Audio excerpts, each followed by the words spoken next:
welcome. Thanks for tuning in, all my right thinkers. To your boy PFUNK at my YouTube classroom, doing what I do for you. Today, 25 rules of rightism, rules to live by. Storytelling, story with a message in the story. Today, we're going to talk about something near and dear to my heart. My dude, Osirius Asar, as we call him. The Greeks, again, Osirius. Are you familiar with that name? Asar is his real name. Your life goal is to become Asar. He became king of the dead. Okay? The afterlife, they call it. We call it death. They call it the afterlife. Death to them meant you die here, live in the afterlife. And being that this is Egyptian Studies Month, let's do something about our Egyptian people. And Osiris is one of the main players in the Egyptian pantheon of royalty and gods. So let's talk about him. Let's get involved. Learn something about Osiris. This is your history. This is your origin of things that we're doing today. I'm taking you back to where it originated from. The people who started us. Be proud. Okay? That's what I'm trying to do. Bring back the pride from us to us. Here we go. Osirius Asar, the Egyptian first god man, the first king, and he ended up becoming the king of the afterlife, the dead, in the Duat. Okay? He's the one, when judgment day comes, you got to go. If you make it through the judgment, you get to Osiris. When you pass through judgment, you become Asar. If my name is Mark Wright, I'm going to lose my last name. I'm becoming Asar Mark. Asar meaning God, Mark meaning me. Okay, that's the concept. Okay, you become God. And man can become God spiritually, metaphorically, and conceptually. That's what it's all about, reaching that spiritual awakening. Osiris was the one. Okay. Asar was living Mayat, his best life, favored by Ra spiritually. He was God's favorite. He was the first God man. Remember, God became Osiris. Ra got into Osiris and created life from that point on. Okay? That's the story of the myth about Osiris. Another story, but right now we're just going to talk about him in general. Osiris' life was taken in time and space on earth, meaning he was killed by his brother Set through jealousy and anger, cut up into 14 pieces. His wife Isis found all the pieces except the one, the phallus. Thought, my boy, Tahuti, made a fake phallus, put it on him so he can regenerate life, and became Osiris, king of the dead. He gave birth to Horus, the son of God, the original son. That's another story. But here we go. He is the one. Okay, Asar life, man's goal is to become God, Asar, in human form.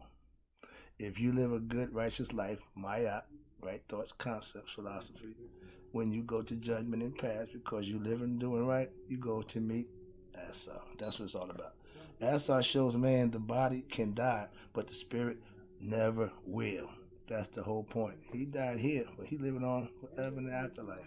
That's the concept. Next one is how to become Asar. Bingo. The Egyptians lived to become Asar.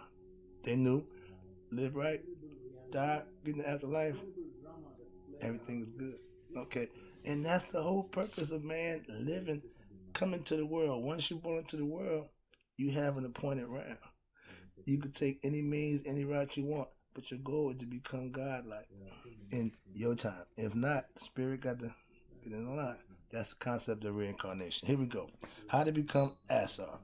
Asar is the king of resurrection and the afterlife, which we call the Duat. Now we would call hell or heaven, depending on which side you fall on. In the judgment, you can't escape judgment.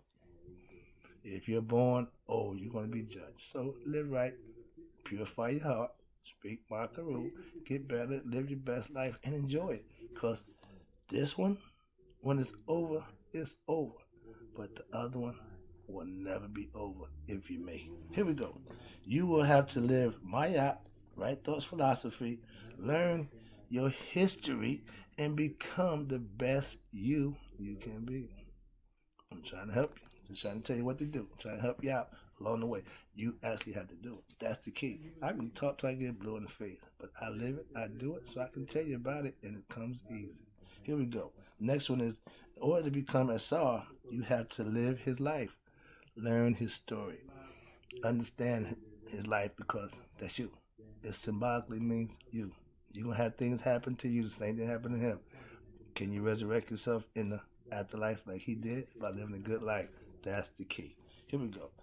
He sits in judgment of all who pass through the duat in the underworld.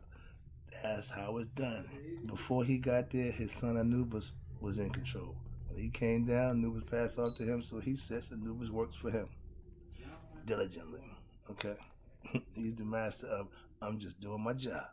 If you pass through the judgment, he's going to take you to Asar.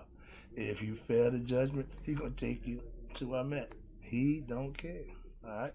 That's that dude. To master right thoughts philosophy, you will become an Asar.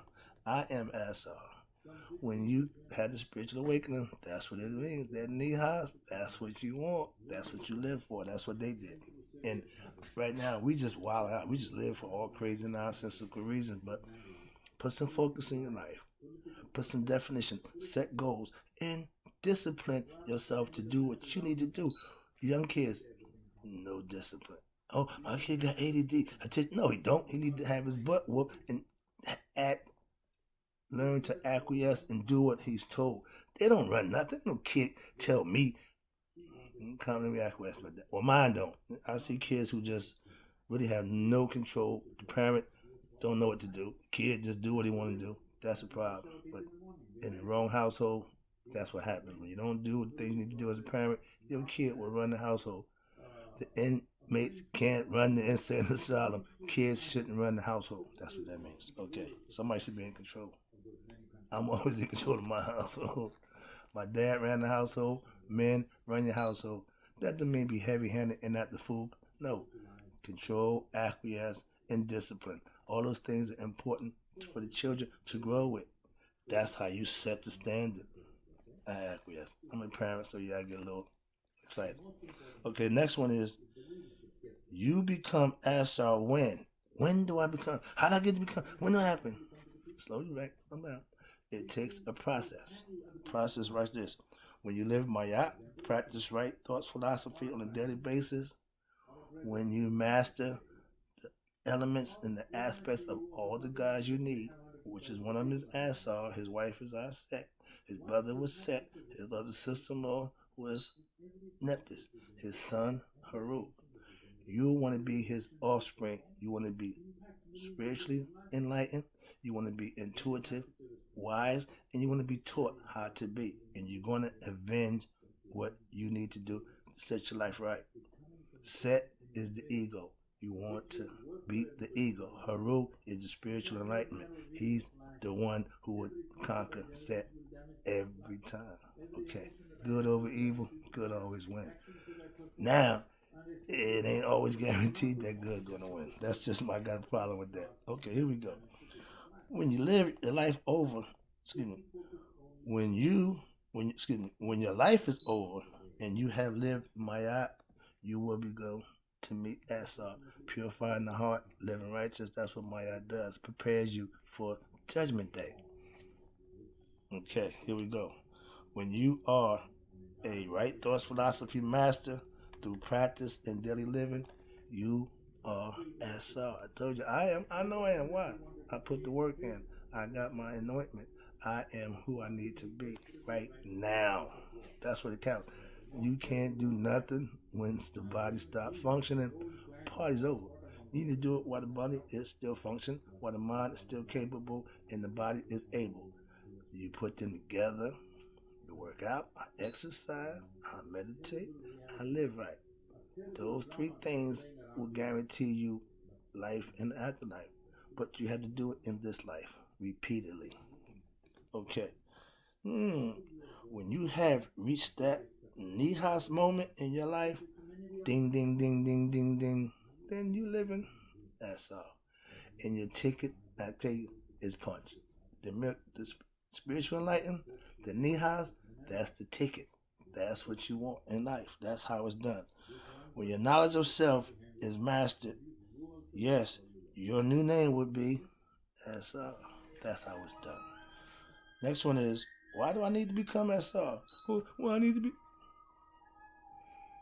If you want to follow yourself in the afterlife, which we know there is one, now modern scientists have said, yeah, but I don't care about modern scientific. I don't care about the numbers, the facts. All that's irrelevant if you know what you know.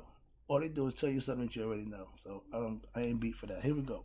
Why do I need to become Asar? Let me tell you why.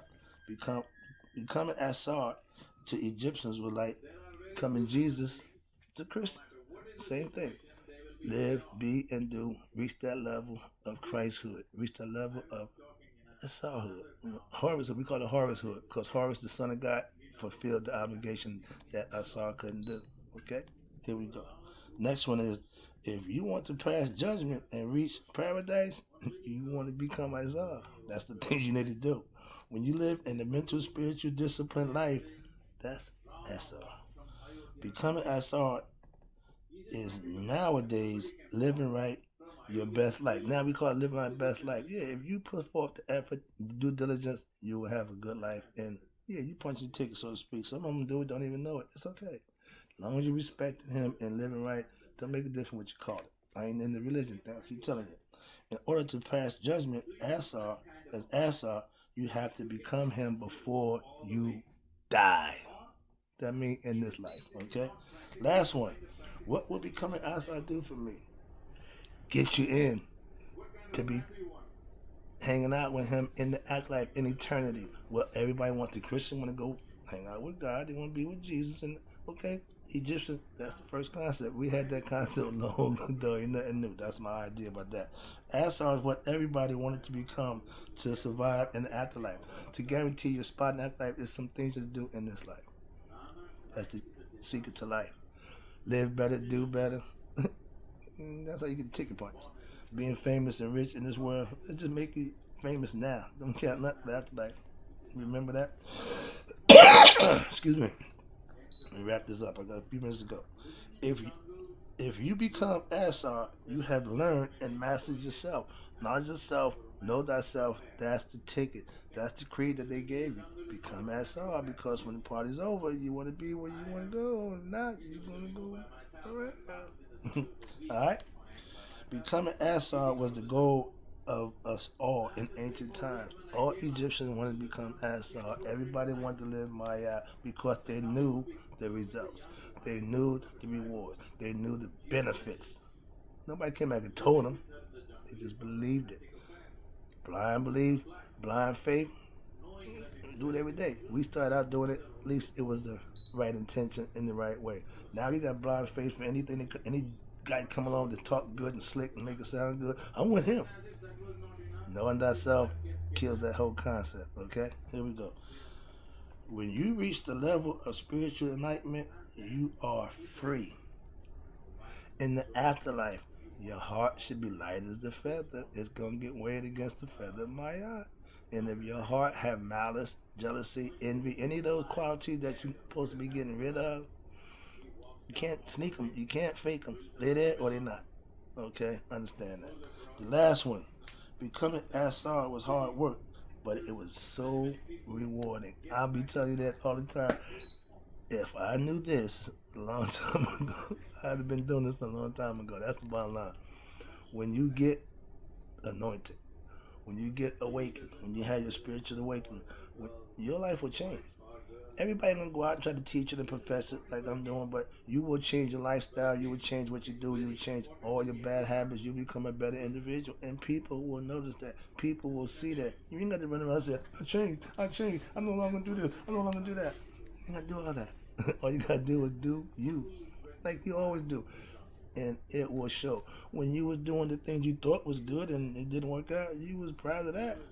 Do something that you know is good, and I wear it like a shirt, like a hoodie and a hat. Come on, man. I wear it on my shoulder. Why? Because it's a good thing. And I have no shame in my belief in God, my spiritual understanding of how to live a spiritual life. No problem. I'm a good dude. I wasn't always a good dude, so I can say that. But I've changed. I wasn't always a good dude. Before I tell you, now I am. And if you think I'm not a good dude, try me.